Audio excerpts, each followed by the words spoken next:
कथा। ऊसर खासर जमीन में जैसे बीज होने से जो प्रतिफल होता है, वही क्रोधी और कामी व्यक्ति को कथा सुनाने से होता है। इसलिए कथा भी यत्र तत्र सर्वत्र नहीं करनी चाहिए, सबको नहीं सुनानी चाहिए। कथा श्रवण करने वाला भी भगवत भक्त होना चाहिए। कथा श्रवण करने की लालसा होनी चाहिए, अपना जीवन सुधारने की इच्छा होनी चाहिए, प्रबल इच्छा होनी चाहिए। तब कथामृत का पान कराना चाहिए। जो पात्र खाली हो उसी में तो पानी भर सकते हैं। जो मनोमस्तिष्क से, मन क्रम वचन से कथा का श्रोता हो, सुनना चाहता हो, उसे ही तो कथा सुनानी चाहिए। इसलिए त्रेता युग की बात है, देवाधिदेव महादेव भी कथा सुनने के लिए माता सती को साथ लेकर, कथा जब भी श्रवण करना चाहिए, अकेले नहीं, अपनी धर्म पत्नी को, अपने प्यारे बच्चों को, बच्चियों को, पुत्र को, पुत्र वधुओं को, कोई भी कथा श्रवण करने जाए गृहस्थों को अपने पूरे परिवार को लेकर कथा श्रवण करनी चाहिए। क्योंकि कथा ऐसी वस्तु है जो व्यक्ति विशेष नहीं, सबको अमरता प्रदान करती है, क्योंकि वो कथामृत है। इसलिए अकेले नहीं, पूरे परिवार के साथ जाना चाहिए। भगवान शंकर माता सती को लेकर के त्रेता युग में, वाल्मीकि रामायण में लिखा, एकदा त्रेता युगे शंभुगतौ मुनि सन्निधौ। त्रेता युग में एक मुनि ऋषि के पास चले कथा श्रवण करने। जो कथा के रचयिता हैं वो कथा श्रवण करने चले। यही महान व्यक्तियों की खासियत, यही तो महान व्यक्तियों की पहचान है। जो सब कुछ जानते हैं वो दूसरे से भी प्रेम पूर्वक बैठकर कथा श्रवण करते हैं, दूसरे को व्यास मानते हैं, अपने को यजमान मान करके, श्रोता मान कर नीचे बैठकर कथा श्रवण करते हैं। जो कथा का रचयिता है रामचरितमानस का, भगवान राम के चरित्र का, और अपने मन में हृदय में रच कर रख लिया, रचिमय से निज मानस राखा, पाइस समय शिवासन भाखा, अपनी प्रिया को सुनाया। आज कथा श्रवण करने कुंभज ऋषि के पास जा रहे हैं। त्रेता युग की बात है। गोस्वामी जी महाराज भी इसी बात को लिखते हैं, एक बार त्रेता युग माही, असंभु गए कुंभज ऋषि पाई, संग सती जग जननी भवानी, पूजे ऋषि अखिलेश्वर जानी, राम कथा मुनि बरज बखानी, अश्विनी महेश परम सुख मानी, मुनि पूछी हरि भगति दृढ़ाई, अकही शंभु अधिकारी पाई, कहत सुनत रघुपति गुण गाथा, कछु दिन तहाँ रहे गिरिनाथा, कछु दिन तहाँ रहे गिरिनाथा। त्रेता युग की बात है। एक बार देवाधिदेव महादेव अपनी प्रिया सती को लेकर कथा श्रवण करने जा रहे हैं अगस्त ऋषि के आश्रम में, अगस्त ऋषि के पास। उन्हीं से कथा देवाधिदेव महादेव श्रवण करेंगे और अपनी पत्नी को लेकर जा रहे हैं। संग सती जग जननी भवानी। जब कथा श्रवण करने व्यक्ति जाता है तो क्या होता है, और जब कथा श्रवण नहीं करता तो क्या होता है, जब कथा में मन नहीं लगता तो क्या होता है। जब कथा श्रवण करने आदमी जाता है, कथा कौन सुनाता है? कथा वक्ता व्यास, जिसको संत मानकर, भगवंत का स्वरूप मानकर, भगवान सुखदेव मानकर कथा श्रवण की जाती है व्यास से। तो जब संत मान करके कथा श्रवण की जाती है, हृदयंगम की जाती है, तो इहलोक परलोक सब सुधर जाते हैं। 4 गतियां होती हैं जैसा कि आप जानते हैं, गति ज्ञान, गति मोक्ष, गति गमन, गति प्राप्त। ये 4 गतियां प्राप्त करने के लिए मनुष्य कथा श्रवण करता है।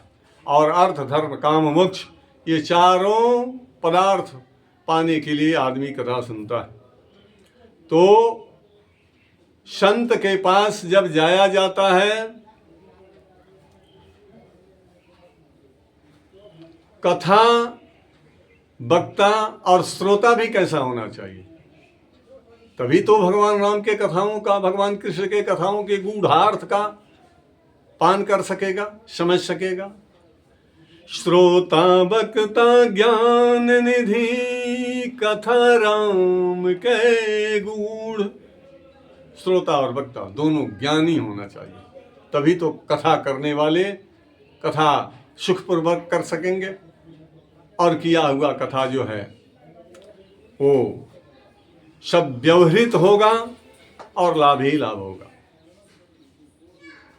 तो भगवान शंकर जा रहे हैं, त्रेता युग की बात है। शंभु गए कुंभज ऋषि पाही, संग सती जग जननी भवानी। कथा श्रवण करने जा रही है तो सती को बाबा तुलसी क्या कहते हैं? अरे सती है, सती शिरोमणि, जग जननी, वो जगत की माता है, वो भवानी है, दुर्गा है। ऐसे ऐसे संबोधन बाबा तुलसी अपनी कलम से लिखते हैं। वो जगत जननी है, वो गिरिराज किशोरी है, वो दक्ष की पुत्री है, सारे गुण हैं उसमें। संग सती जग जननी, जगत की जननी है। कार्तिकेय गणेश की तो जननी है ही, संसार की जननी है माता, भवानी है, दुर्गा है। और जब पहुंचे तो पूजे ऋषि अखिलेश्वर जानी। अखिलेश्वर, पूरे विश्व का ईश्वर भगवान समझ करके कुंभज ऋषि ने बहुत सत्कार किया। वक्ता को श्रोता ढूंढना चाहिए और श्रोता को वक्ता ढूंढना चाहिए। जब श्रोता और वक्ता दोनों मिल जाएं तो फिर भगवान की कथा प्रारंभ हो जाती है। बोलिए कृष्ण भगवान की। भगवान की कथा प्रारंभ हो जाती है। तो शंकर ने हाथ जोड़कर कहा, कथा श्रवण कराने के लिए कुंभज ऋषि ने कथा प्रारंभ कर दिया। फिर गोस्वामी जी लिखते हैं, राम कथा मुनि बरज बखानी, सुनी महेश परम सुख मानी। मुनिवर अगस्त राम कथा का वर्णन प्रारंभ करते हैं, किंतु ध्यान देने की बात है कि यद्यपि शंकर जी के साथ सती भी पहुंची थी, लेकिन कथा सुनाने मन नहीं लगा कथा में सती का, जिसका दुष्परिणाम बड़ा भयंकर हुआ। गोस्वामी जी लिखते हैं, कथा किसने सुना? कहा सुनी महेश। शंकर जी ने ही कथा सुनी। सुनी महेश परम सुखवानी, प्रफुल्लित हो गए, आनंद से भर गए राम कथा श्रवण करके भगवान शंकर। लेकिन सती का मन नहीं लगा। तब क्या हुआ? जो व्यास अगस्त ऋषि कथा का वर्णन कर रहे थे, शंकर जी को सुना रहे थे, उन्होंने भगवान की भक्ति के बारे में भगवान शंकर से पूछा। आशुतोष ऑर्डर दानी भक्ति के बारे में बताए।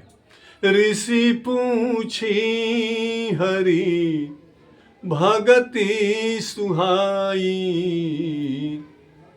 ऋषि पूछी हरि भगति दृढ़ाई, कही शंभु अधिकारी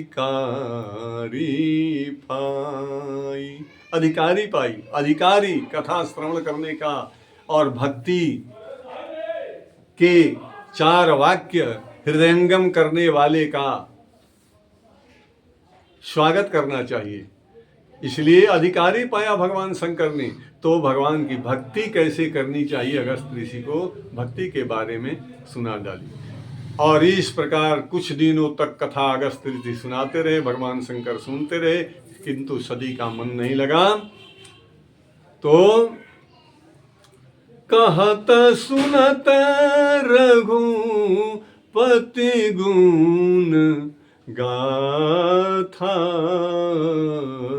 कछु दिन तहाँ रहे गिरिनाथा। भगवान राम की गाथाएं सुनते सुनते कुछ दिनों तक ये सत्संग चला। शंकर जी सुनते रहे, सती का मन नहीं लगा और अंत में हाथ जोड़ा शंकर जी ने, हे मुनि अब हमें चलने का आज्ञा दें। अगस्त ऋषि ने हंसकर कहा, आज्ञा क्या देना, राम जी की इच्छा। आप आए हैं, आप तो विश्वेश्वर हैं, अखिलेश्वर हैं, आप आए हमारे कुटिया को सनाथ किए, ये बहुत बहुत बड़ी आपकी कृपा है भगवान महादेव। इसलिए मुनि सन बीरा मांगी त्रिपुरारी, चले भवन संग दक्ष कुमारी। चल दिए शंकर जी, सामने दक्ष की पुत्री, साथ में सती भी है। अब यहाँ ध्यान देने की बात है। चले भवन संग दक्ष कुमारी। जब भगवान की कथा श्रवण करने, भागवत कथा, राम की कथा, माँ दुर्गा की, देवाधिदेव महादेव, शिव पुराण, किसी भी प्रकार का भगवान का कथा श्रवण करने जा रहे हैं, तो संत मिलन को जाइए, तज ममता अभिमान, ज्यों ज्यों पग आगे बढ़े, कोटिक यज्ञ समान। जब भगवान की कथा श्रवण करने आप जाते हैं, संतों से मिलने जाते हैं, संतों का दर्शन करने जाते हैं, तो ज्यों ज्यों कदम आप बढ़ाते हैं, एक एक कदम करोड़ों करोड़ों अश्वमेघ यज्ञ, वाजपेय यज्ञ का फल देते हैं, फल होता है। इसलिए कथा जब भी श्रवण करने जाएं, पूरे मनोयोग से जाएं। आज भगवान शंकर कथा श्रवण करके चल दिए, लेकिन माता सती सुन नहीं पाई, तो गोस्वामी जी तुरंत जो कहते हैं कि कथा श्रवण करने जा रही है कौन, तो जगजननी संग सती, जगजननी भवानी, माता दुर्गा जा रही है, भवानी जा रही है, सती जा रही है, जगत की माता जा रही है, जगत की जननी जा रही है। जब कथा में मन नहीं लगा, कथा नहीं सुनी महेश, केवल भगवान ने सुना, तो बाबा गोस्वामी जी ने बड़ा सुंदर चित्र खींचा और कहते हैं कि जब शंकर जी अपने कैलाश पर्वत पर सती के साथ आने लगे, तो चले भवन संग दक्ष कुमार। संतों ने पूछा, बाबा तुलसी, अभी आप कहते हो कि जगत जननी है, जगत की माता है, अब आप कहते हो दक्ष की पुत्री है, कहाँ कथा नहीं सुनी, इसलिए कुछ भयंकर कुछ होने वाला है। भगवान राम की ऐसी ही कृपा है, क्योंकि भगवान राम जिसको नहीं चाहते वो कथा नहीं सुनता। मैंने 2 सरोवरों का आपसे वर्णन किया था, एक तो मान सरोवर कैलाश पर्वत पर, दूसरा मानस सरोवर भारत के घर घर में, विश्व में भी बल्कि फैला हुआ है मानस सरोवर। तो इस सरोवर में स्नान करने के लिए भगवान राम की कृपा ही होती है, तो आदमी करता है। एहि सरयावत अति कठिनाई। जब राम कथा, भगवान की कथा श्रवण करने आप जाते हैं, बड़ी कठिनाई आती है, क्योंकि अच्छे काम में जब आप जाते हैं ना, सोना तब चमकता है, तब निखार आता है, तब आभूषण के योग्य होता है, जब उसको अग्नि में तपा करके जलाकर उसके मैल को धुल दिया जाता है। वैसे ही जब भगवान की कथा श्रवण करने आप जाते हैं, तो पहले कठिनाई आती है, भगवान परीक्षा लेते हैं मेरे कथा के योग्य है कि नहीं।